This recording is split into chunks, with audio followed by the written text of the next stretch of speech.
dropped down a level. Well, I'm gonna get this present. I'm gonna head back up to the present. These bees! This is ridiculous. There is no way to just spray them. No, that's what the high tops are for. There's your elevator.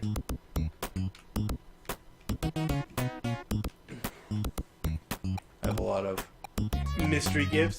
Here's the thing, though. Like, why do they keep giving me question marks if I already got them before? Like, I've gotten the high tops multiple times. I think now I have the wings, but...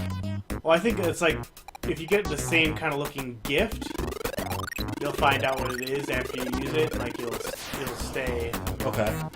I mean, I don't know for sure. So yeah, you're gonna want to go south.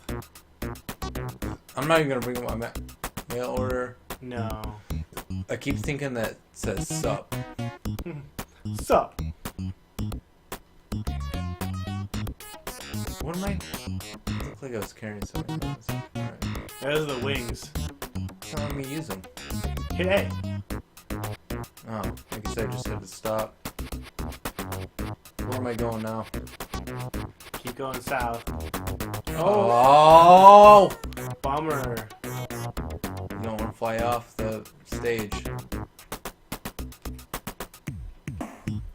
Alright, alright, alright.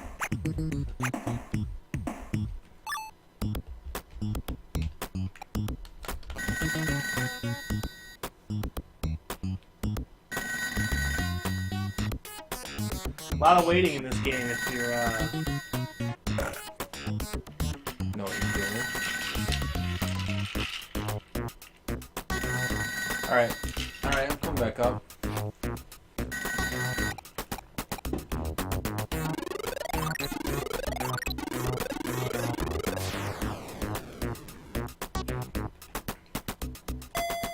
I was just handed the Toejam and Earl Funtime juice. Oh, yeah. I'm being made to take a shot of the Toejam and Earl Funtime juice. You're not being... Okay, yeah, you can... Steven is holding a Sega. a light gun to my head. Who do you think's paying us? Do you think we wanted to play this shit? I had to talk... I literally had to say things that I didn't mean about Nintendo.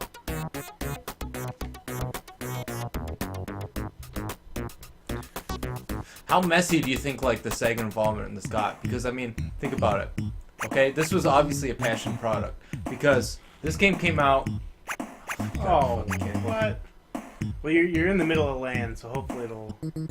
Alright, but this game comes out and it's made by Toejam and Earl Productions. So obviously, yeah, they know what they're fucking doing. They know what they want to make. Toejam and Earl games. And I don't think they've really branched off from there. Oh, you are so fucking lucky. Yeah, no shit. Okay, but they made 3 and then it just didn't work out.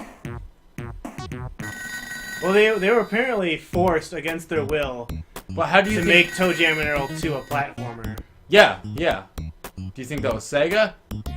Yeah. I mean, did Sega publish it, right? Yeah, I'm pretty sure Sega published it. Yeah, then it was definitely Because Sega. when I was reading about Toejam and Earl 3, it said that, like, it eventually came out on the Xbox, right? And the thing about the Dreamcast is the Dreamcast ended early, so a lot of the games that should have been Dreamcast games came out on, like, GameCube or Xbox. It's weird, because it's like all the Sonic games, like Sonic Adventure 2 Battle, I guess they were just more ports and remakes and whatnot, but, like, Billy Hatcher, all these would-be Dreamcast titles started coming out on GameCube. But then games like Panzer Dragoon, Orta, Toejam and Earl 3, Crazy Taxi 3. Yeah. I didn't even know there was a Crazy Yeah, Taxi there is a 3. Crazy Taxi 3. All these games came out on Xbox. So it's like all the Dreamcast games that weren't Sonic or new IPs or whatever were coming out on the Xbox. So in a way, like Xbox... It was just like Dreamcast was pretty much Dreamcast and then Xbox and GameCube combined. But Toejam and Earl 3, I know for a fact, was published by Sega. And I'm pretty sure, I guess it makes more sense back when this game came out that it would have been published by Sega just because it had a small-time developer. And I mean, I don't know why Sega would have really picked this up. I'm glad they did, but it's not really like any console game at the time.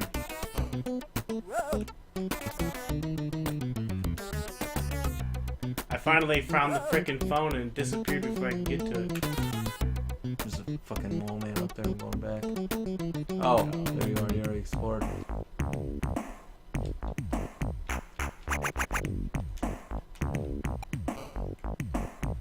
What is this? I think it's a decoy. Decoy octopus. Decoy Earl octopus. Let's see what else we got. Ooh, pose.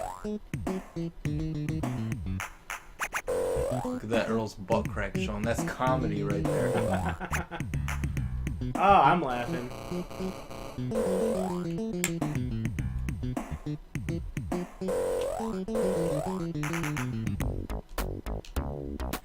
You get some height on these things. You go this way? Did you go? Yeah, I went that way. I didn't really see anything. Just roll up.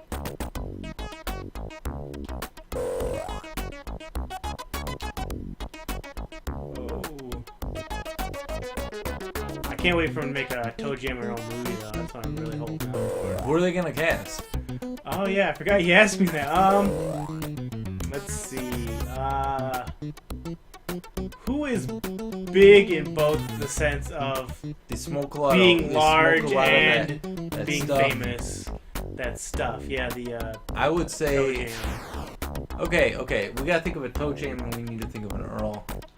But the thing is, it's like I think the stoner comedy this generation is pretty much dominated by Seth Rogen, and even if it's not like a stoner movie, I feel like Seth Rogen always feels obligated to kind of mention like, hey, weed's cool, you know what I mean? Yeah. This is kind of a thing he does in like any movie he's in. There'll be like a movie where it's not really relevant, and then if he's in it, there'll be a scene of him just smoking Smoking the ganj. Yeah, smoking that ganj. The gamer ganj. Yeah. So I feel like I'm stuck in an infinite loop of dancing with this woman. I feel like he would be the first person asked to play Earl. I think you could like you could cast Johnny Depp as Toejam. I mean, it probably wouldn't be the ideal casting, but Toejam's like a lot easier of a role to fill. Like it doesn't need to be a perfect role, but Earl. So cast like a 50-year-old dude, and then Earl, you gotta pick someone with the right body type. But the thing is, like, Hollywood's so about their actors being in shape these days. Like, you might have been able to who's that freaking Guardians of the Galaxy guy? Chris Pratt. Chris Pratt. You could slim down. You could have Chris Pratt like pre Guardians of the Galaxy with his like Parks and Rec body, but as Earl. As Earl. Yeah. Now it's like. I think that's kind of the big distinction is that like. You watch that show Parks and Recreation, and you're like, oh, he's a funny character. And it's like, he's good at playing that character. It's like, he could be in other movies, but wait, it doesn't happen until he slims down for Guardians of the Galaxy, Jurassic Park, whatever, Jurassic Park World. Super Jurassic World. And same thing. Remember Jonah Hill? How he was like that. Yeah, he was big, and then he lost a lot of weight. But then he just looked like. You ever hear of that stigma where it's just like, or whatever it is, whatever you want to call it, with like the classic like stereotype of like a funny fat dude. Like, Yeah. how do you think that really applies? Like, what is that? Just because you're fat, you're funny kind of thing? Like, I think like in high school, a lot of people will judge you based on your weight. And if you're not, if you have like a lighthearted like, you're gonna have less of like a. I mean, speaking from personal experience, I wasn't dating so many people in high school because I was fat. So you spend a lot of time with yourself, and you just get a sense of humor, I guess. Yeah. I guess that like relates to a lot of other things where it's just like if you get teased or whatever, it's just like eventually you're just kind of whatever. But I mean, what we're really coming down to is if Seth Rogen is gonna play Earl, because I mean we gotta figure out, we gotta we're scouts, we gotta we're pretty much just not casting these characters. All right. Keanu Reeves, Earl. Alex Winter, Toejam. Who's Alex Winter? Have you ever seen Bill and Ted's Excellent Adventure? I know you have. Yeah. He's Bill. He's the one that didn't get famous. Okay. Pretty much. I mean, you know who Keanu Reeves is, right? Who? So. Come on, John Wick, man. Come on, he's all over. Oh, John Wick from Payday 2. Yeah. Okay. Oh, I've just been wondering. I'm heading over there, man.